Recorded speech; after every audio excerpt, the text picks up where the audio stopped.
there are so many things that I could do in the IT world, like making cold calls and those kind of things that I did to introduce myself to, to prospects that just didn't play as well in the accounting industry. Is a whole nother level of trust, I felt like, and maybe even professionalism that applies, I feel like, inside of the CPA world. It has to be softer.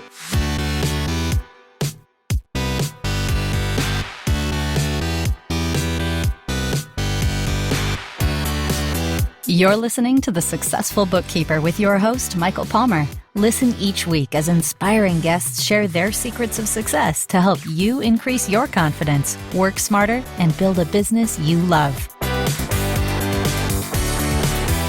This episode of The Successful Bookkeeper is brought to you by PureBookkeeping.com, the proven system to grow your bookkeeping business.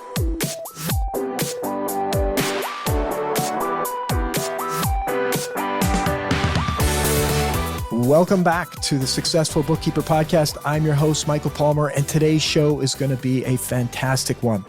Our guest is the Director of Development at Wilkins Miller LLC, which is a full-service accounting firm with financial advisory, wealth management, IT, forensic accounting, litigation, and value services in Mobile, Alabama. Jeff Jacobs, welcome to the show.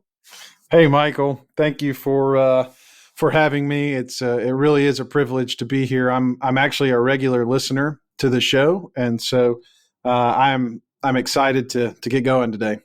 Beautiful. Well, love that you're a listener to the show. It always makes it so much more enjoyable when we have almost like a friend on the show, which is really cool. And so thank you for being a listener, and thank you for coming on the show. Yeah, no, thank you for the excellent content. I've taken more than my share of ideas away from the show. So no, it's great. It's great to hear. That's great to hear. Well, Jeff, before we get into things, please tell us a little bit about you, your career journey. How'd you end up being where you are today? Yeah. So I actually started out in sales or business development, I guess you could call it, when I was in college. I actually had my first sales gig selling sunglasses in the middle of the mall. And so you've never really been in sales until you tried to sell something in the middle of the mall. And so that was a great experience. It really sort of taught me to be people-centered and concerned about them and look for their needs and those kind of things. And so from there, I went on to work in the IT space and worked in that job for a while. Mostly did support, actually, Michael. And I eventually told the owner of the company, I said, look, I would really like to try my hand at sales. That's what I would love to do. And he actually said to me that day, you'll never make it in sales. You don't have the personality for it. And so I said, thank you. I appreciate that opinion, but I'm going to go give it a try. And so I have, Michael, never forgotten that. I wouldn't forget that one. Yeah. And so I went on to work for another IT company and then actually ended up stealing away that first employer's biggest customer one day. And it just kind of felt like retribution. And so I went and worked for another IT company. And then that company got bought out. And so the larger company that had bought the company I was with out, it just wasn't good for those employees that were on the other side that had been bought.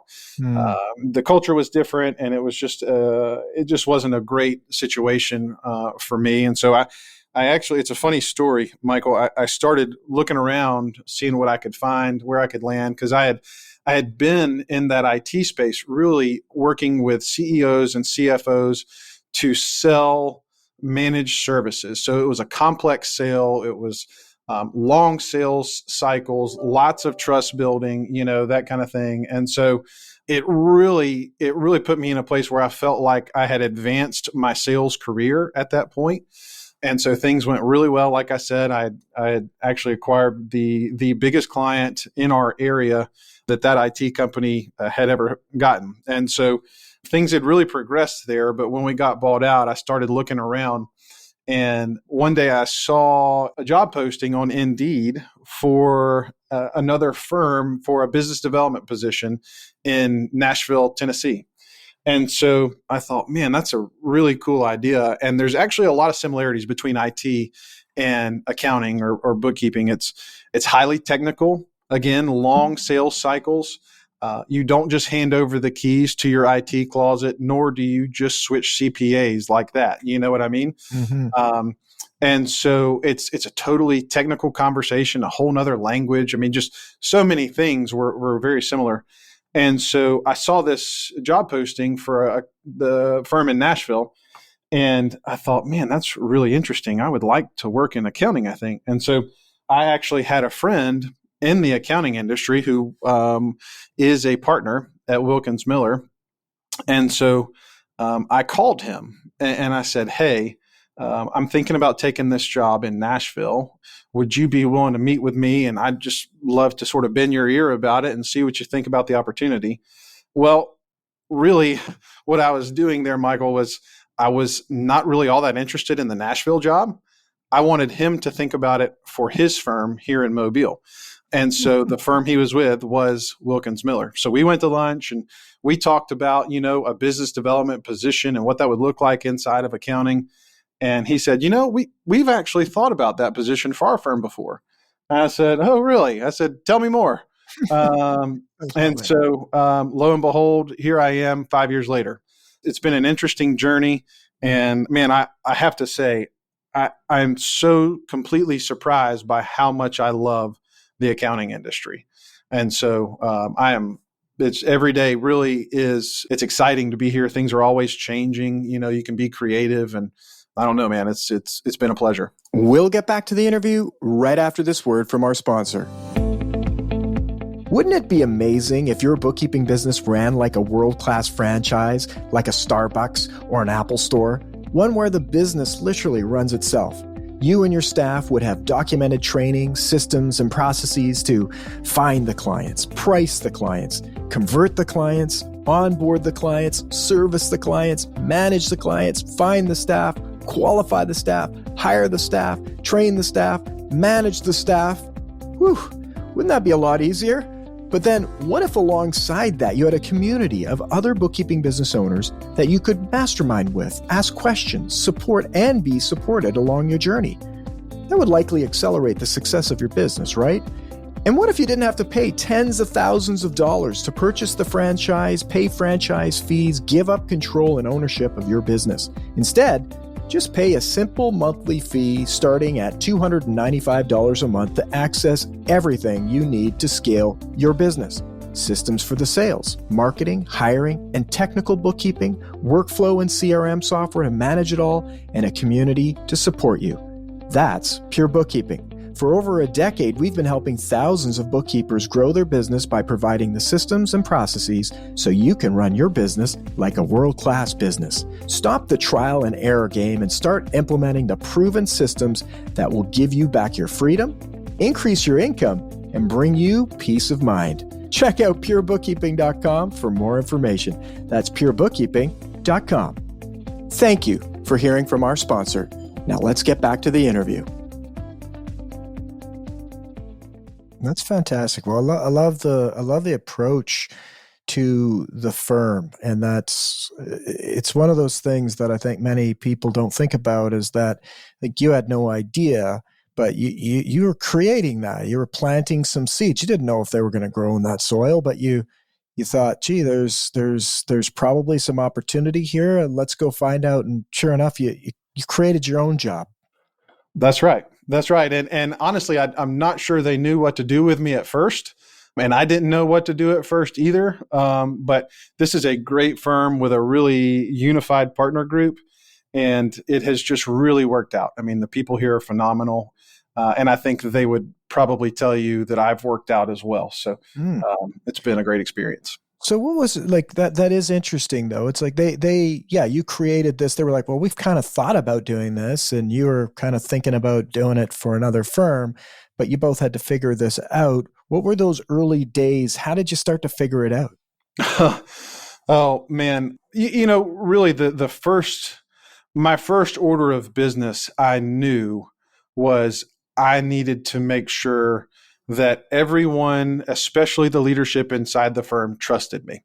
And honestly, that is the best sell I've made since being here at this firm, is really investing time with the leadership, getting to know them, what they want to accomplish, who they are personally, understanding where they come from with their family, all of those things. Because if you're going to work with someone and they're going to give you access to their client base, they're really, really going to have to trust you.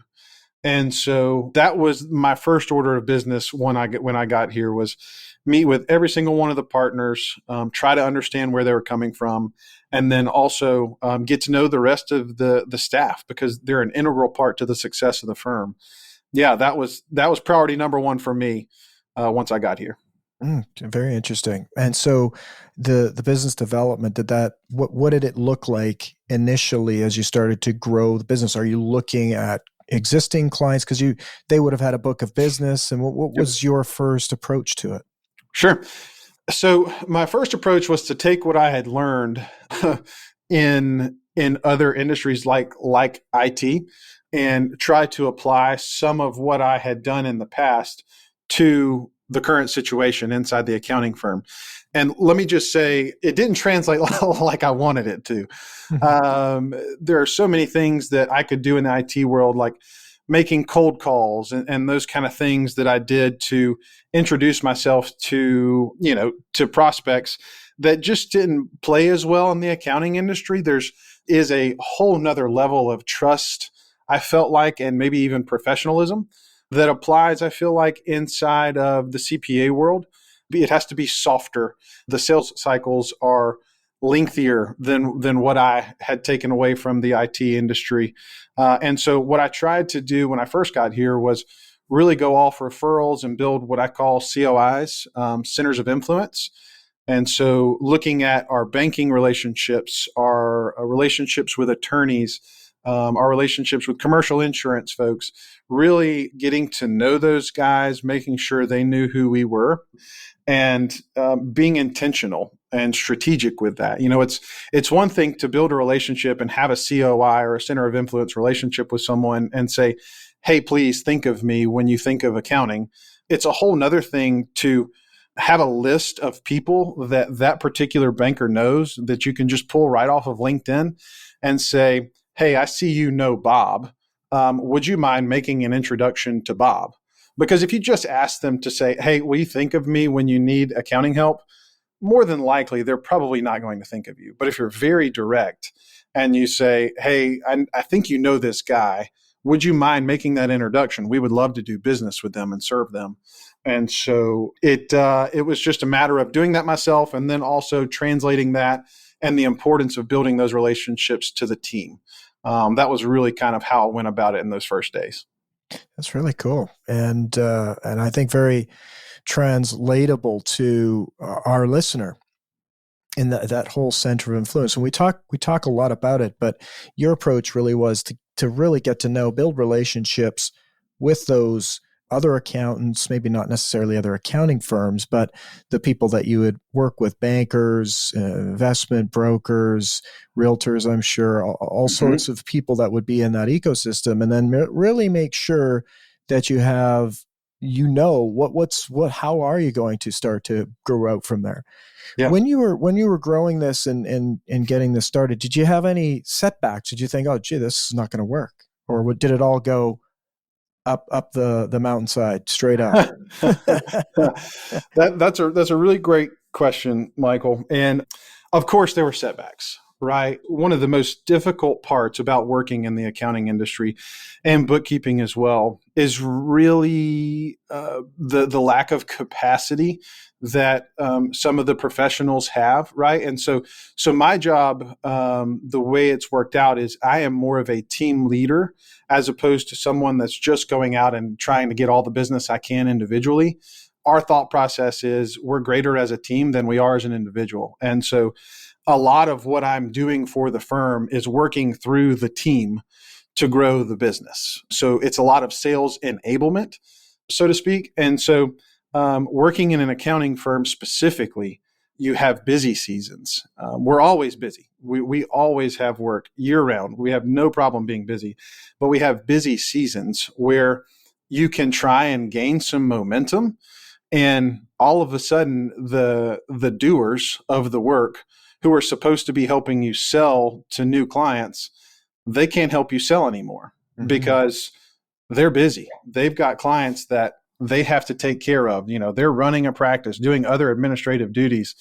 And so that was probably one of the biggest hurdles that we had to figure out was how do we create momentum and continue growing the business, even inside of those periods where you have no capacity. And that's probably very applicable to anybody who owns a bookkeeping business is you're constantly trying to run the firm, manage people, take care of clients. And then on top of that, you're supposed to grow the business as well. And so that is a very difficult thing to accomplish. It is, absolutely. What have been some of the things that have helped you manage it? Yeah. So it's just one of those things where you have to find your way and you have to find your style, so to speak. But business development is a momentum sport, right? You can't turn off business development like a faucet, when you get busy, and then turn it back on when you're no longer busy. You at least have to keep a steady drip, because there's a statistic out there that just came out in a Hinge study. I think it was a Hinge study where I think it is 5% of your clients leave through natural attrition every year. And then another 19% of your revenue is one-time projects that don't continue on into the next year. So at the outset, from the get-go, you're having to make up 24% of revenue that you lost from the previous year. And so that's just your baseline. So you really, business development cannot be something that loses momentum, because honestly, just like I was talking about earlier, in the accounting world, sales cycles are really, really long. And so you're always fighting for second place, meaning when one business, they get displeased with their current provider or their current CPA or current bookkeeper, that you want to be that very next phone call. You're always fighting for that. And if you don't drip on clients or prospective clients over that period of time, you're not going to be the second place guy, because somebody else is going to do a better job than you. And so some of the things that I've done to really try and improve that is, because we were feeling this at one point in time. We at one point, our growth felt stagnant, I suppose. There was not a whole lot of excitement about growing the business. And when I first got into the business, I went and met with a guy that does business development for another firm that we're friends with. And I asked him, I said, what's the one thing that I could take back and do immediately in my firm that would move the needle? And he said, have a pipeline and have a pipeline meeting.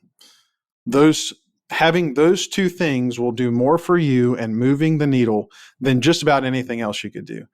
And so we did. So I came back, and we have really, really put a focus on an opportunity pipeline, meaning opportunities that we are currently working, and then also a prospect pipeline. And we were doing that probably every other month, Michael. And I still felt the stagnation, like deals were still not moving forward. They were being dropped. Proposals were we were taking too long to get to them because it just wasn't in front of people. And so I got to thinking about my previous days in sales organizations, and almost every single sales team that I've ever been a part of has a weekly Monday morning sales meeting. And the reason for that is momentum. Because if you go too far out from a week or 2 weeks, you start to lose momentum in deals and with prospects. And so one thing we did, I have now moved our pipeline meeting to biweekly, and we're discussing opportunities, we're discussing prospects, we're discussing COIs and strategies for each of those areas. And now it's almost tangible, Michael. You can almost feel how people are more excited about the growth of the firm. And we're not dropping deals. Things aren't falling through the cracks. And it's all because, one, we have a pipeline that we are tracking consistently. And two, we are meeting about it as a team and discussing next steps. If you don't have next steps in an opportunity, you're going to lose the deal. And so anyways, I would say that pipeline meeting was probably one of the number one things we've done to really keep momentum.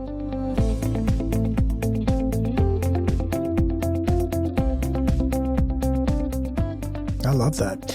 Literally keeping the momentum going, having conversations about it. And I know our listeners can do the same, whether you're a small team or a large team, getting together and just discussing what are the opportunities, what are the next steps for particular deals you're working or things or actions you're going to take to build more pipeline.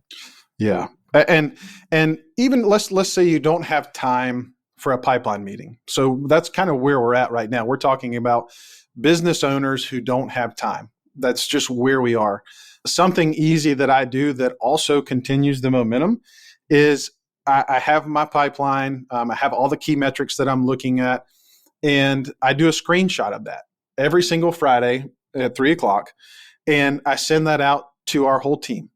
And so what that does then is it keeps people in the loop. They see where we've added new opportunities this month, this week. They see the key metrics, how many opportunities are in the current pipeline, how many of those are new clients versus current clients.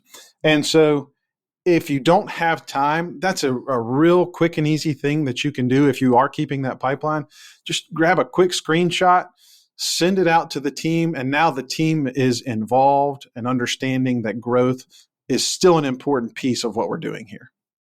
Yes, I like that. And the other thing you said was the speed to which you get back to clients. Like if you're not getting a proposal out or letting a deal sit there, you're going to be losing the business. You're not going to win the business, and that's another piece. And I'm curious how you handle it. Is how do you keep do you have systems in place, or how do you get back rapidly to propose business to prospective clients? Yeah. So another great question. So really, it's a fine line. It's an art, not a science, right? So the way I think about this is, if you get back to them like that day, to me, that shows you haven't put a ton of thought and care and personalization into a proposal. But on the flip side of that, if you take a month and a half to get them what they're looking for, they're also frustrated, right? Because what is quick is usually not valuable, and what is valuable is usually not quick. So you want to play this right. And the way we do this in our firm as well is we're also assessing whether or not this business is a good client for us. And so when we're in that first meeting, we really try and build in some time where we can then take the prospective client and the opportunity to the rest of the group or to the team so that they can assess fit, right? Because, you may have one partner out there that's really excited about getting this brand new business, and then you get another set of eyes on it, and that other set of eyes says, well, hold on. Let's think about this. They've got this, this, and this that don't really fit what we want for an ideal client. And so we try to slow the process down just enough to where, as a group, we can assess the fit of the client into who we want, but also get to them quickly enough to where we're meeting expectations, being responsive, but also customizing those proposals and our offerings so that we really meet their need and have taken the appropriate amount of time to make sure it's priced correctly. Yeah, I like that. I like that approach. Now, when you have your clients, you talked about this 5% natural attrition, 17, I think it was 19% would be gone due to their one-time projects, something that you're doing there. I would imagine that a big piece of keeping your clients and keeping that attrition low would be long-lasting relationships. How do you go about building strong relationships with the clients and the employees and people inside your firm? Sure. So this is, man, if you ever want to have me back on, and we'll just talk about this because a whole podcast episode. Yeah, that's right. That's right. I really love this topic. So the best way I can explain, my philosophy on this is my dad was a college baseball coach for 30 years, and his entire skill set was based on leadership and trust building. And so the thing that he repeated to his team, that he repeated to my brother and I, that he lived out himself daily. I mean, it just felt daily. He said this phrase, "It's not about you." And really, to me, and what I try to impart to the accountants I work with, and to our team, is it's not about you. If you want to build trust with a client, that should be your mentality. I'll have a younger staff come to me and say, "Hey, Jeff, I'm going to go meet with this business owner, and I don't know what to say. I think he could be a good client. I really want to gain some trust with him. How do I do that?" And the thing I tell him is, it's not about you. When you sit down, from the time you sit down to the time you stand up in that coffee meeting, you be 100% focused on what that person sitting across from you wants to accomplish.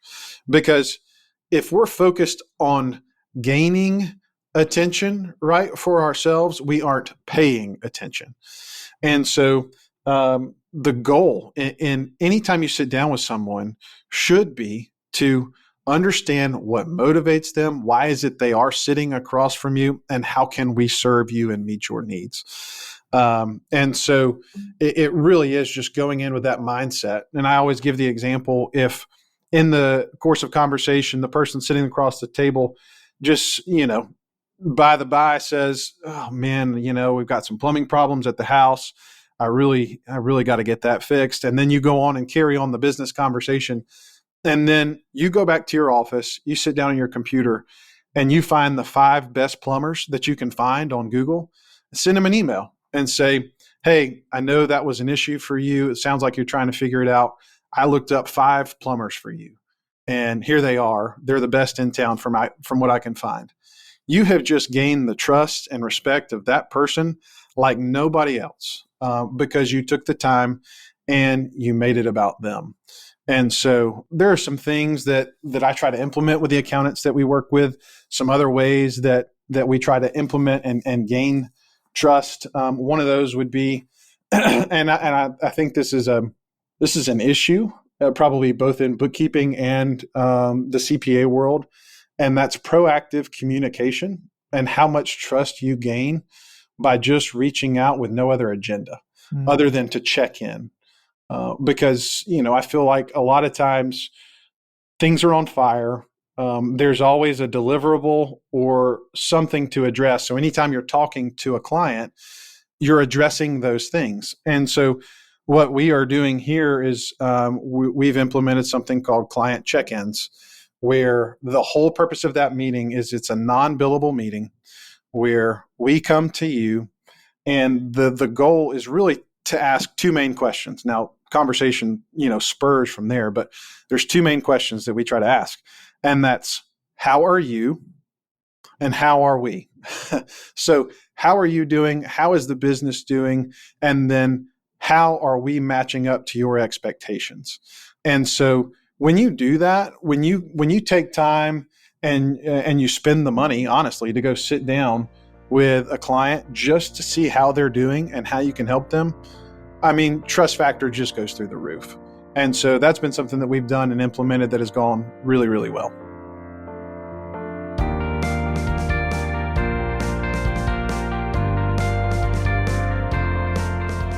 I love that.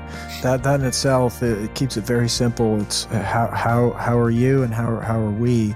And the other piece I really like is just calling with no agenda.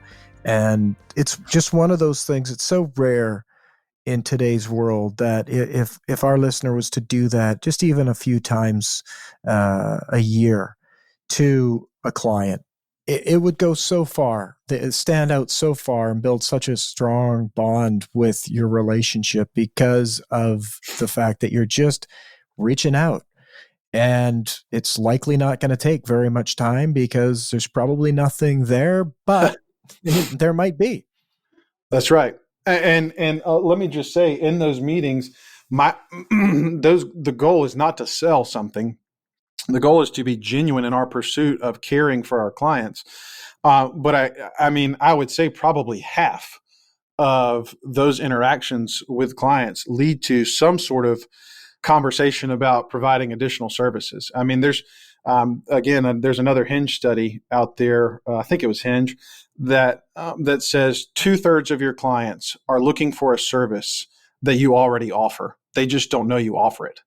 And so if the people that are listening and us as a firm, if we can just get outside and say, okay, I know we've got all this paper shuffling that has to happen, but let's really sit down and look high level at your business and have those conversations. Just take the time. And just one of the things I tell our people, especially in the middle of busy season, is have a list of 4 or 5 clients where you've got a spreadsheet with their name, the business name, their phone number, and their email address. So that way, let's say a meeting cancels and you've got 15 extra minutes.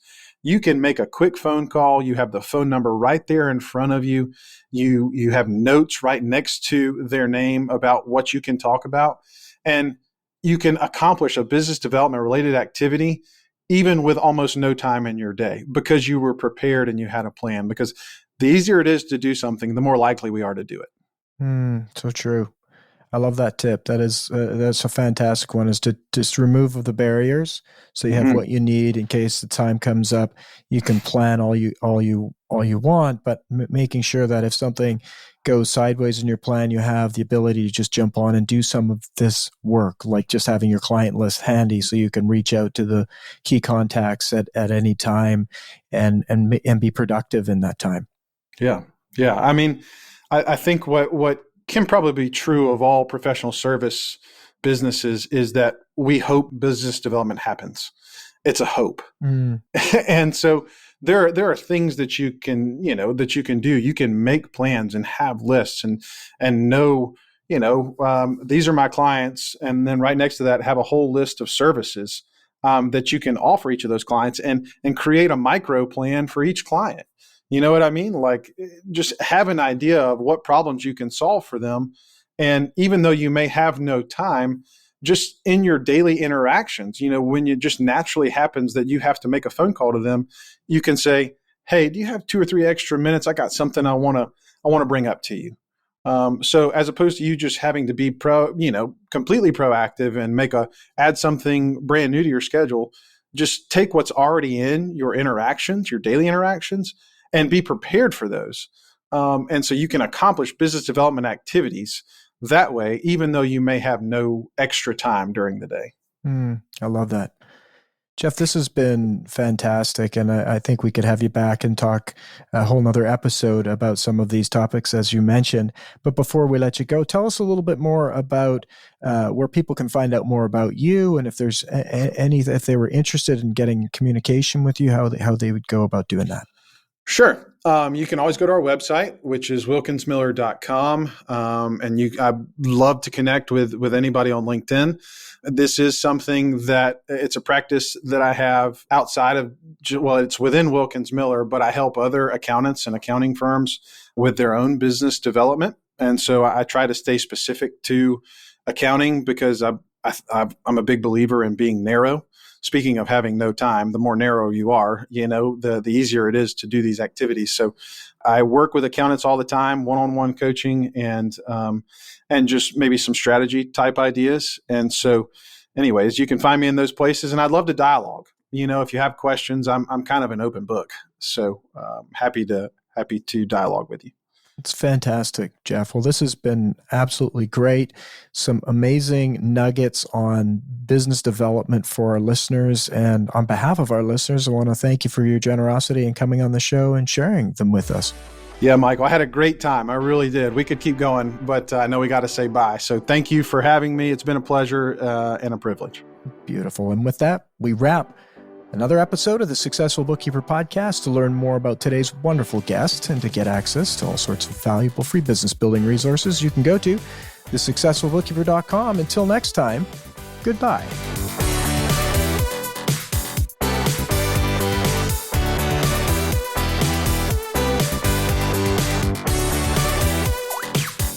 You've been listening to The Successful Bookkeeper with Michael Palmer. For more information and to download the resources mentioned in this episode, please visit us at thesuccessfulbookkeeper.com. Thank you for listening.